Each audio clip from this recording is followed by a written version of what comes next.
Thank you for the panel. We have an excellent panel here. Dr. Ellisen is a professor of medicine at Harvard Medical School and the program director for breast medical oncology at MGH. He's the co-leader of the breast cancer program at Dana-Farber Harvard Cancer Center. His personal clinical practice is focused on cancer risk assessment, and he leads our genetic clinic at MGH in breast cancer. And his lab is focused on revolutionizing cancer treatment through personalized cancer treatment with a particular focus on triple-negative breast cancer and TP53. Dr. Darrell Porter is the co-director of the Translational Research Lab at MGH. He was instrumental in developing the snapshot tumor genotyping technology at MGH and leads our biomarker efforts for trials where we partner with industry. Justin Gainor is an attending physician in thoracic oncology at MGH. He's involved in leading clinical trials, particularly related to immunotherapy and immunotherapy combinations. He's also the MGH principal investigator of the Stand Up to Cancer grant, focusing on targeting KRAS in lung cancer through immunotherapy and targeted therapy combination. So we have a wonderful panel here, and we thought we'll discuss two cases. So I'll start with the first case. The first case is of a 74-year-old female who had a remote history of breast cancer.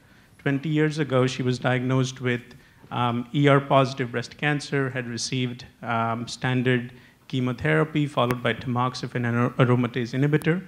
In 2016, during a routine breast MRI, it was noted that she might have partial atelectasis of her right side of the lung. So this was worked up further with a CAT scan, which demonstrated a large hilar mass, underwent a bronchoscopy and biopsy of the lymph nodes, which demonstrated adenocarcinoma that was ER negative and consistent with a pulmonary primary. She also had routine restaging scans done, which demonstrated no evidence of brain mets, but demonstrated evidence of bone mets as well as pulmonary mets. So she was diagnosed with metastatic lung cancer. Her tumor was sent for genotyping, and the genotyping report showed an alteration in TP53, STAG2, NF1, FOXL2. She also had rapid EGFR and ALK FISH testing done, and that was negative. So I'll probably start here and start with Darrell. Darrell, do you want to comment on the genotyping results for this patient? Yeah, so we have 4 different variants that were identified. All 4 of these are tumor suppressors. So maybe just kind of go down the list of what was found. So P53, no introduction needed for P53. Obviously a primary tumor suppressor gene, mutated in half of all cancers, including lung cancer. Very important, obviously, for DNA repair. The mutation that we see here, arginine 181 proline, this is a missense mutation, so these are the hardest for us. You know, we have to determine if this is deleterious or not, or if this is a passenger mutation. Fortunately for P53, there's some good databases that are available. The World Health Organization has a good one, the IARC, and so we would look there and find that this is in fact a deleterious mutation. So clearly a driver mechanism in this patient's tumor. In terms of lung cancer, P53 mutations are associated with worse prognosis, particularly in lower grades. I don't know how that pertains to this patient here, but then going down to STAG2. This is a gene that is part of the cohesion complex that's required for proper segregation of chromosomes during mitosis. And mutations are known to drive aneuploidy. We found a splice region intronic variant here, and this would be deleterious. So this is a region that's required for recognition of the intron-exon boundaries. And if you have a mutation there, what happens is you can have a lot of intronic sequence that gets put into that RNA, or you have a lot of skipping of exons. And so that gets incorporated into the protein, and you would have an abnormal protein in that respect. In terms of implications in lung cancer, there's really not a lot of information. Prevalence of mutations across cancers as a whole is about, I think, 5 to 15%. Lung cancer is pretty much right in the middle of that. Interestingly, though, based on this signature, if you look at Ewing sarcoma, which is a childhood malignancy, bone malignancy, co-alterations of STAG2 together with P53 actually suggest very poor prognosis. So this might be a signature of a very aggressive form of lung cancer. Then I'd probably jump down to the SMARCA4. That is the catalytic subunit of the SWE/SNF chromatin remodeling complex. So it's important for driving gene expression as well as DNA damage. We have a point mutation here. It's very rare in lung cancer to find these alterations, and this is a particularly rare variant here. So there's really no information as to what the clinical relevance of this might be. But there was a report, I think it was earlier this year, that showed at least reduced expression, RNA expression of SMARC4 in lung cancer was associated with not just poor prognosis, so we have another prognostic indicator here, but then also potential response to chemotherapy. But we know based on the history that might not be the case. And then lastly, NF1, we have another splice region intronic variant, so we think that this is going to be relevant in this patient. NF1 is involved as a modulator of MAP kinase signaling. It is actually a negative modulator when it's intact, so mutation would lead to inactivation and drive the activity of a very important cancer signaling pathway. There's actually some crosstalk with another very important cancer pathway, the PI3K, AKT, mTOR pathway. So this would be actually, I think, a significant finding in this patient. So when you have a tumor like this, which has multiple alterations and maybe multiple driver mutations, how do you distinguish clonal versus subclonal, driver versus passenger? Because this would have big implications for therapy. Yeah, absolutely. It's tough. This is actually a tough case. You picked probably one of the tougher cases, being tumor suppressors. Unlike oncogenes, oncogenes are leading to constitutive activation, so it's really a small number of mutations that would drive that, and those are very well characterized. With tumor suppressors, you can inactivate the protein many, many different ways. So what we look for is mutations that clearly lead to dysfunction of the protein. So a mutation that would lead to a nonsense mutation, introduction of a stop codon, where you'd have a truncated protein. A frame shift where all the coding gets shifted. Usually what happens is you have a premature stop codon that gets introduced there. Splice site mutations we talked about. But it's really the missense mutations that are difficult to really determine. Those are 80% of the mutations that we find. And so it's a painstaking process. I mean, everyone is on a case-by-case basis. We have to go into the literature. We probably start off going through some of the resources like the Cancer Genome Atlas and COSMIC to look at the frequency of these alterations that have been reported in cancer. Try to get some insight there. There's some predictions in terms of whether or not it's deleterious or not. But ultimately, we go into ClinVar that might have some some information as to its clinical relevance.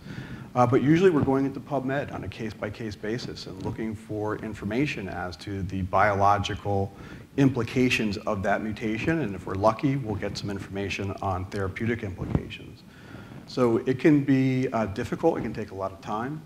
In terms of heterogeneity, what we look at is we actually look at the allelic frequency of that mutation and look at the sample that we tested in terms of the tumor cellularity. So if we had a tumor that was 50%, we had a tissue that was 50% tumor, we did testing and we found an allelic frequency of 10% for a mutation, we would suggest that that was probably indication of heterogeneity. Sometimes we'll actually find mutations, concurrent mutations in the same gene at low allelic frequency, which would again indicate heterogeneity. Those are some of the things that we look at.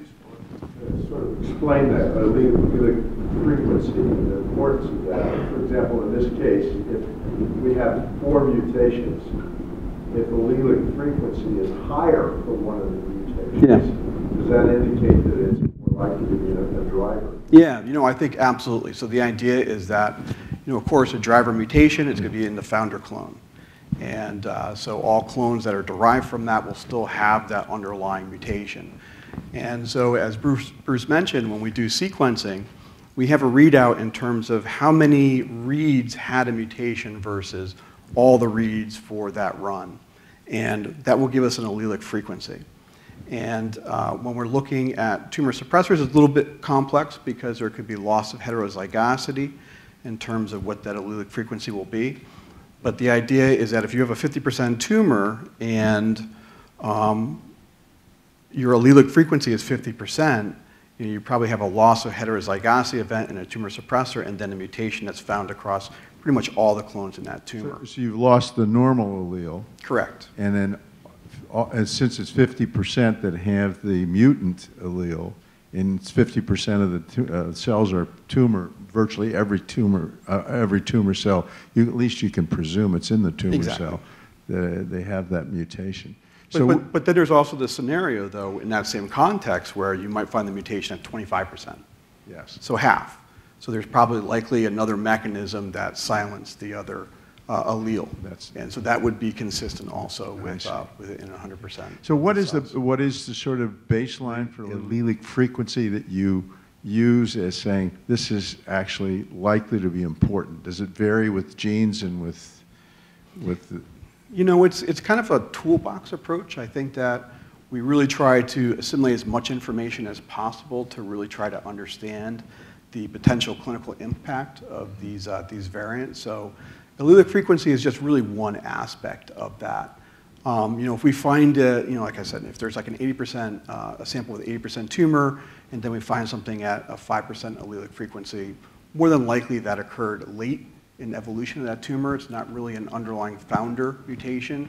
We would probably weigh that a little bit less than something that was in the vast majority of those tumor cells. That's a great point. And I'm sure this gets also complicated by aneuploidy and other alterations that a tumor cell might possess. Absolutely. Leif, can you comment on TP53? What does the TP53 alteration signify in terms of functional consequence and consequence on the cellular signaling, and also some potential strategies to target TP53? Thank you, Aditya. I think I'd maybe like to first take a step back, and Darrell has given a great perspective from the molecular pathologist about synthesizing data and interpreting reports. But ultimately, of course, the goal of the report is to make it interpretable for the oncologist. And it's a shame the audience can't see the report, because one of the most critical factors for the molecular pathologist is to synthesize the data to the degree that oncologist knows whether the findings are truly actionable in the clinical setting or not. And for example, the variants that are found in this case, none of them would really rise to the top 2 or 3 tiers of what would be considered clinically actionable. And so this is a good case of where very interesting variants are found, but one of the most important messages in the report would be to convey to the oncologist that these were things that were somewhat far afield from actionable. We've published on this about what is the optimal way to report these complex molecular findings in tumors, and we and others agree that really there has to be a very clear tiered system in terms of clinical reports of molecular pathology that oncologists can readily translate into therapeutic actionability. For example, top tier would be a mutation, BRAF V600E, linked to an FDA-approved medication. Second tier would be perhaps mutations that are clearly associated with spot responses, but either perhaps not to an FDA-approved but an emerging agent, or perhaps an agent that's FDA-approved for a different indication or different disease type.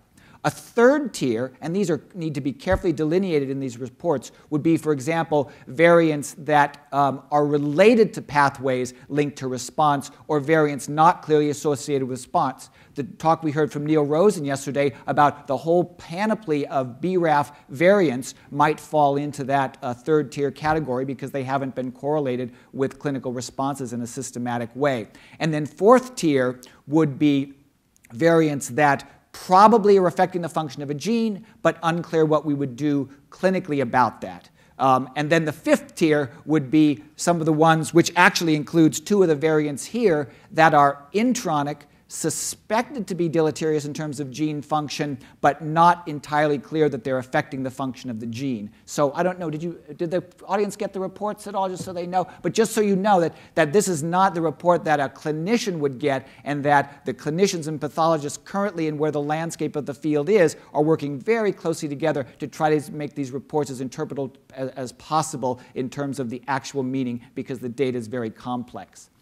So on to p53. So p53, of course, the most common gene mutated in cancer. Currently not directly therapeutically actionable, just so that folks know there's, of course, a lot of interest in how do we target p53. There's three general strategies to target p53 in the current thinking. Number one is for tumors that have wild-type p53, the idea of reactivating that wild-type p53 through inhibiting inhibitors such as MDM2.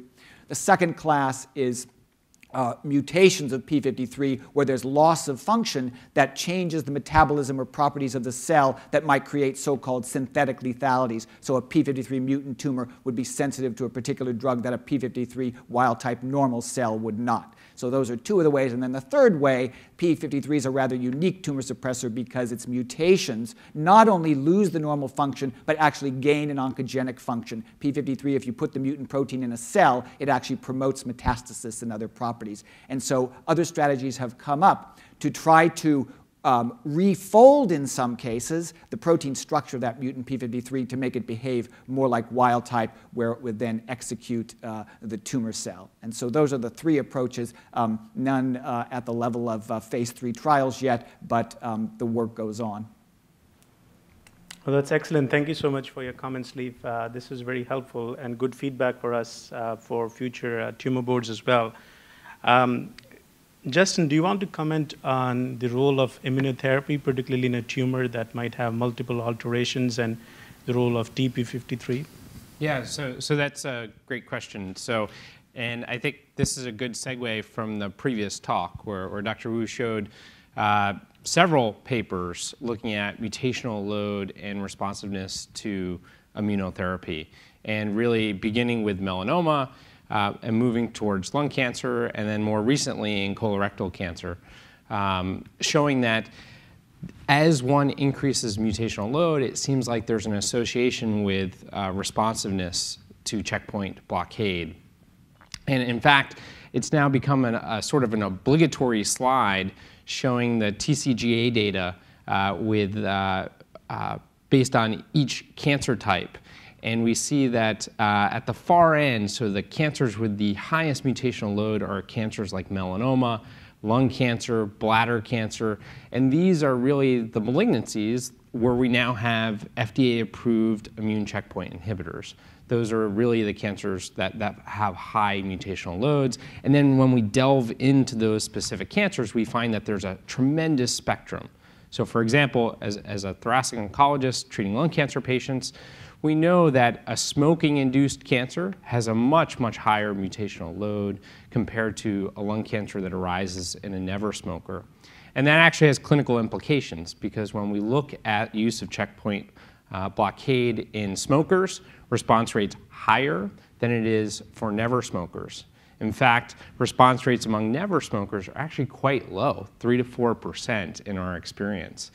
So I think the mutational load, this hypothesis, we're certainly seeing it clinically, but I do think it's important to emphasize that there are certainly patients who have high, it's not perfect.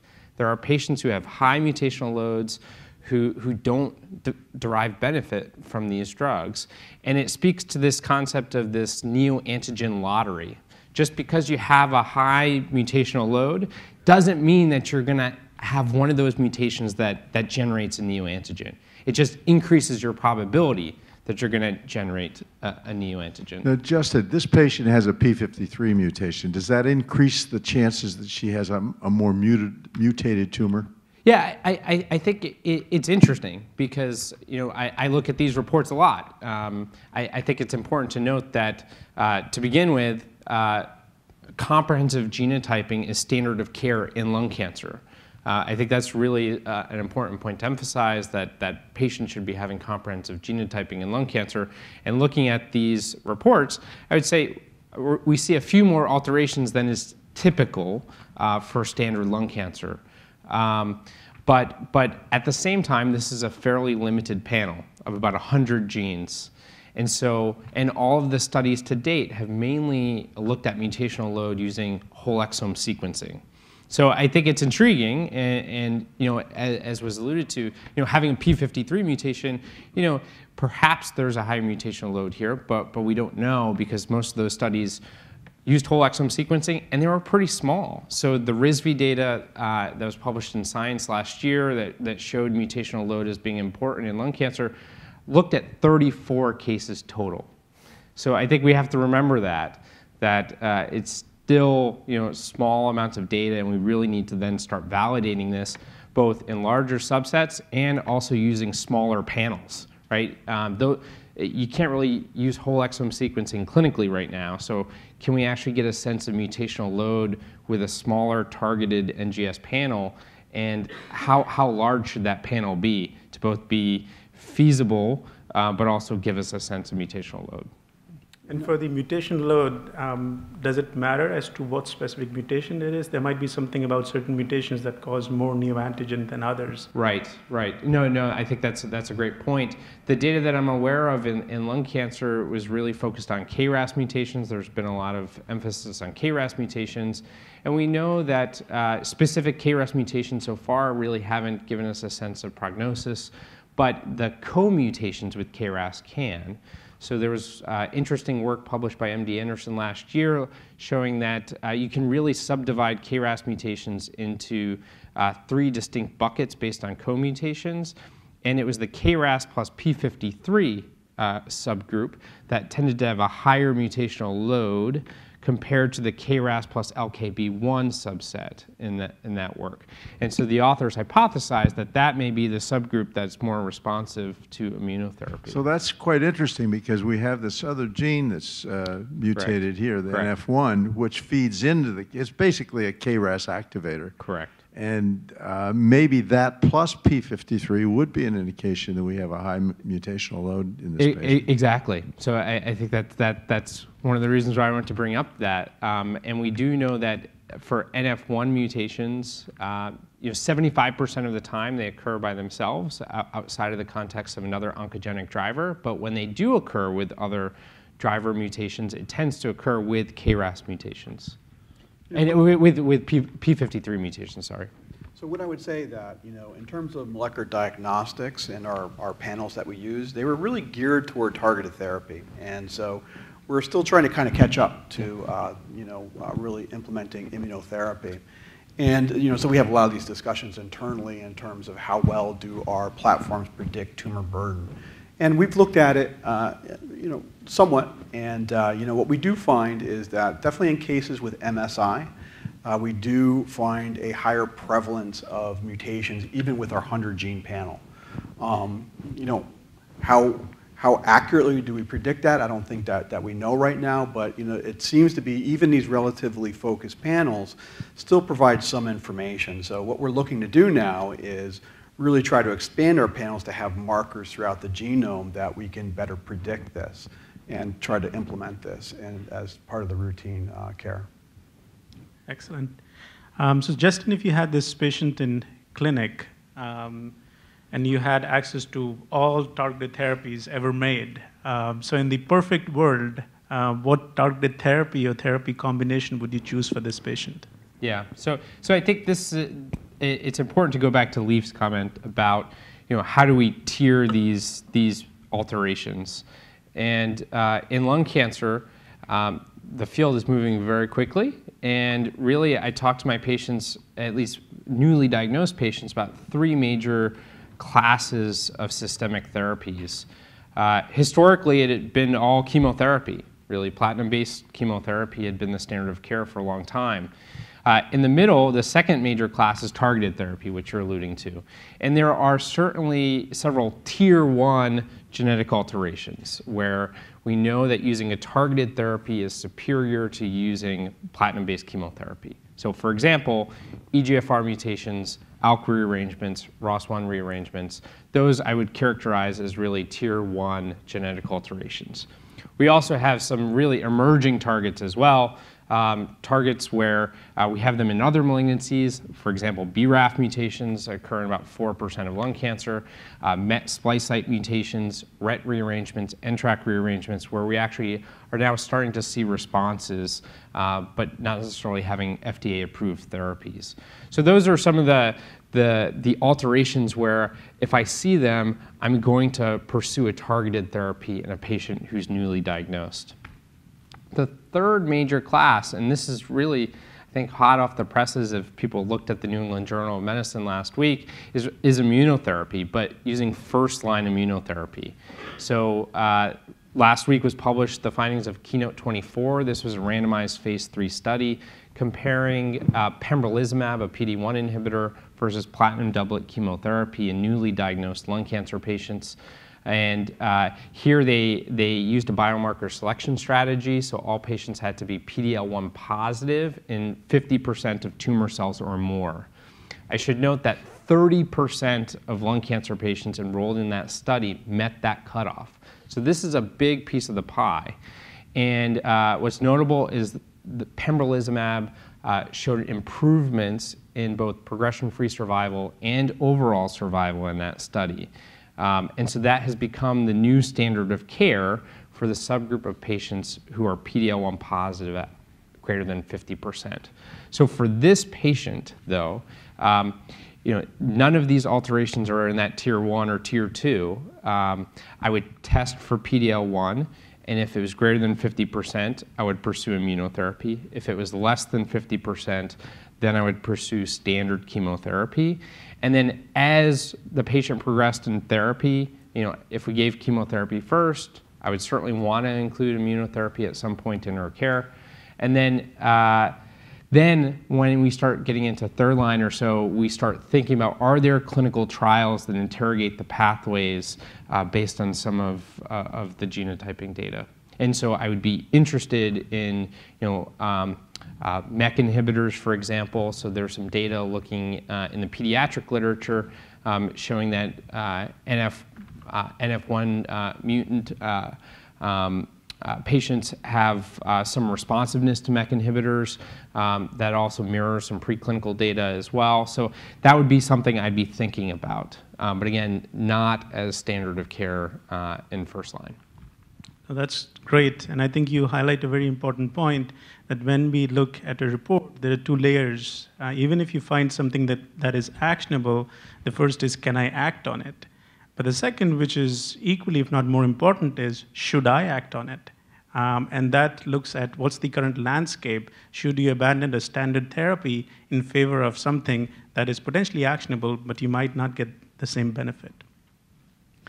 So in any closing comments, when you see these reports in clinic, are there certain features that you really like? At MGH, we're a bit spoiled by that we get snapshot reports, but sometimes we also get genotyping reports from other institutions or other diagnostic companies. So are there key features that you really like when you're looking at a genotyping report?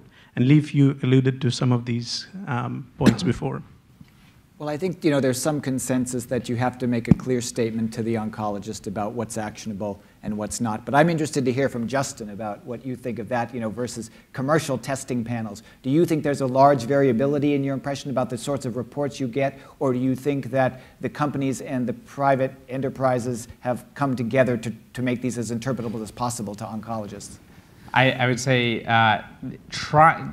many times the commercial companies try to make them interpretable, but I think many times are off the mark in that you'll get a list of 100 different clinical trials that one should consider. But then when you actually look at the genetic alterations that you're seeing there, it's not something I'm very excited about.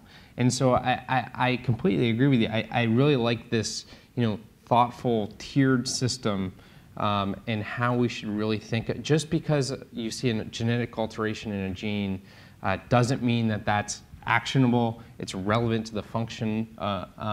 So I think those are some of the things that oncologists need to wrap their heads around. And I think that's one of the beauties of the Molecular Tumor Board, in that we have molecular pathologists, clinicians, all working together to try to interpret what can be very complicated genotype data, especially if you're treating, multiple different cancers out in the community. This could be something really difficult to try to digest. We might have some questions from the audience about this, if there are any. Dr. Martino?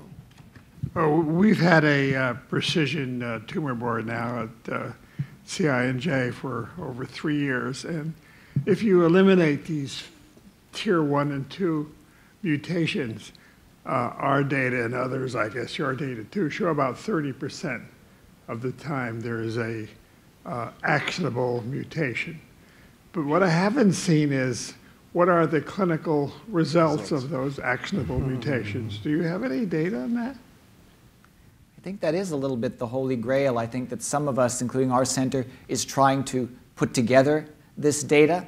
I think that there's some disagreement about whether it needs to be done in a highly controlled setting for one gene or one variant or one drug versus trying to look at just a huge composite of data for outcomes. I mean, certainly certain studies have been published. Patients who go on a trial based on genotyping have a higher response rate than patients who might be appear to be matched but did not go on a trial guided by genotyping. But these are very rough data. There are no large data sets to my knowledge, and I think it's going to take a little bit of big data to really answer that question because of the heterogeneity in the landscape of the reports, the genes, and the drugs.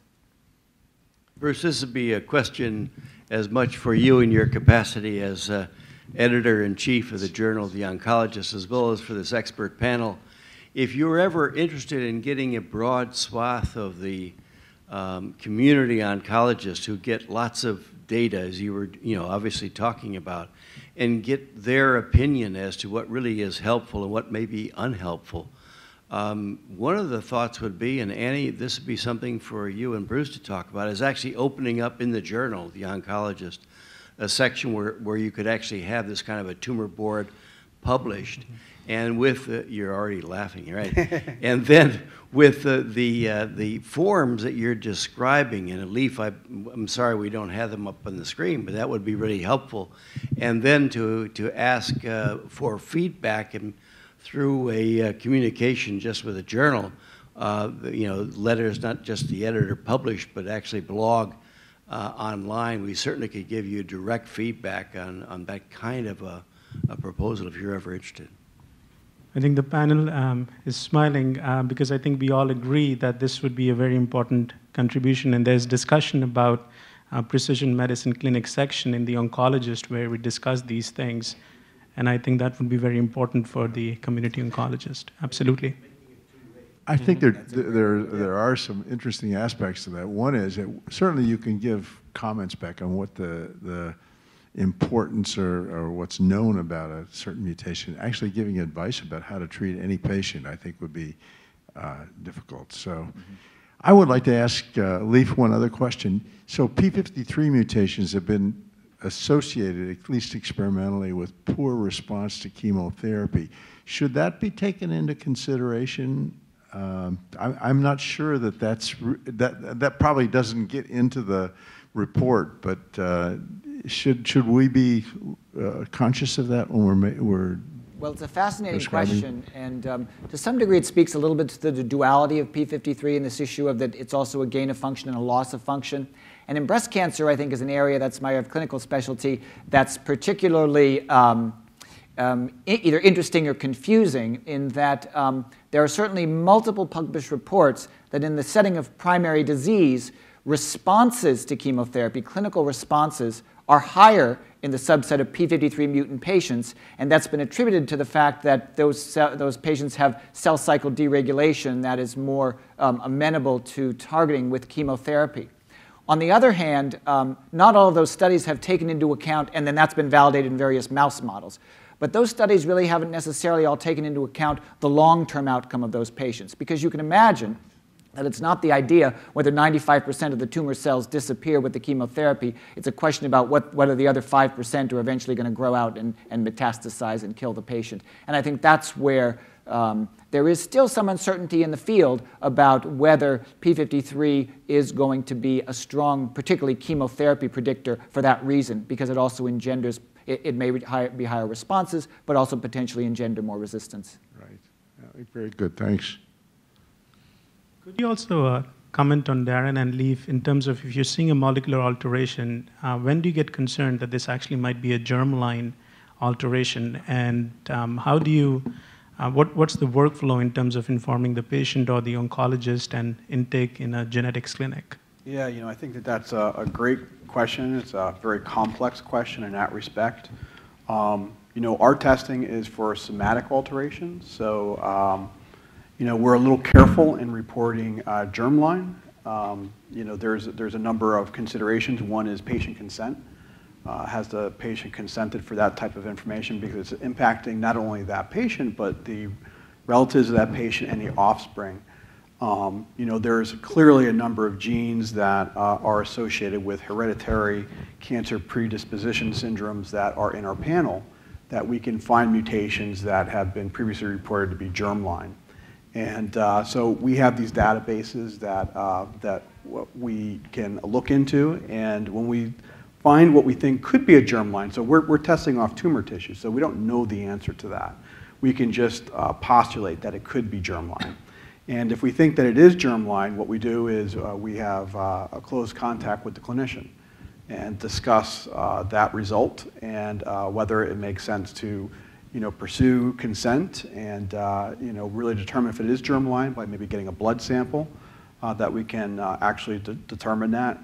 And Leif will tell you that then you start bringing on a larger team of genetic counselors, and so it's just another example of really kind of a community-based effort. I was just going to say that it's a little bit of an evolving area in the field. Number one, the question about if you're trying to assess the actual accuracy of the mutation calls in the panel, do you really need to compare directly to germline? So that's an issue that speaks to whether you're really giving the best somatic information you can without the germline. And then the second question, as Darrell alluded to, is what kind of complexities does it create in terms of the implications for hereditary cancer if you're unearthing genetic hereditary findings that the patient and their family may or may not be prepared for. And then there's also the technical question about if you're just looking at the tumor, whether you can distinguish between those two and what's the clinical workflow to do that in the cases where it's a possibility. So in this case, we have a patient with a p53 mutation. Does that raise any? Well, in fact, 3 of the 4 genes have actually been associated with germline syndromes. SMARCA4, NF1, of course, and p53 have all been associated rarely with germline syndromes, with NF1 being the most common, actually, but this variant not a common NF1 variant. So these are things that are not infrequent, and that's why it's an important area of discussion. Question? Yeah, a question for Darrell. So I'm curious how you decide what markers to add to your panel, whether you've added epigenetic markers, and also with the FDA now looking at regulating LDTs, what changes in your approach? That's a very loaded question. I think that in terms of what is the composition of the panels, we try to focus on those that we think really have the most therapeutic, prognostic, diagnostic implications that will ultimately be important to our clinicians in guiding therapy for the patient. So, we work very closely with our clinicians in terms of what those alterations are that should be included in that respect. And so in that respect, it's always kind of evolving. And just recently, we went from 20 genes to 100 genes, probably just a few months ago. So it's expanding very, very quickly. You had mentioned LDTs and the FDA. The FDA has announced that they are going to start enforcing oversight of all laboratory-developed tests, which falls under our operations. That all the testing that we do are LDTs that we've developed internally and have clinically validated. And I think that landscape is still evolving and becoming clear. I don't want to get into too much, conjecture, hypothesis of what might be to come, but I think that clearly there is some need to provide information to patients and advocacy groups in terms of what are the tests that we have, how do they perform compared to other institutions. I think that that's information that's lacking. I think that that's actually very important information for patients to understand when trying to select what institute to go to. You know, we can argue as to whether FDA is really in the best position to regulate that, or are there some other mechanisms that can be put in place, kind of like what we call proficiency testing in the clinic, where there is an organization that has a panel of samples that they can then send across institutions across the country and have a standard, and as long as you meet that standard, then you are okay, so to speak, to implement that clinically. So, you know, I think that I'm kind of a little bit on the fence in that regards. I think we don't want overregulation. It's going to stifle our development and our ability to be able to deliver this in ways that we think are really best for our patients and for our institution. But at the same time, I think that there is more, you know, there's a lot of LDTs out there, and that we do need to understand, you know, what are the differences and you know, maybe some benefits and disadvantages. Thank you, Darrell. This was an excellent discussion. We actually ran out of time with just one case. So we can save the second case maybe for the next time. I would like to thank the panel for the excellent discussion. This was the first time we're doing this. So if there's any feedback or comments, do let us know. But would really like to thank the panel for an excellent discussion. Thank you.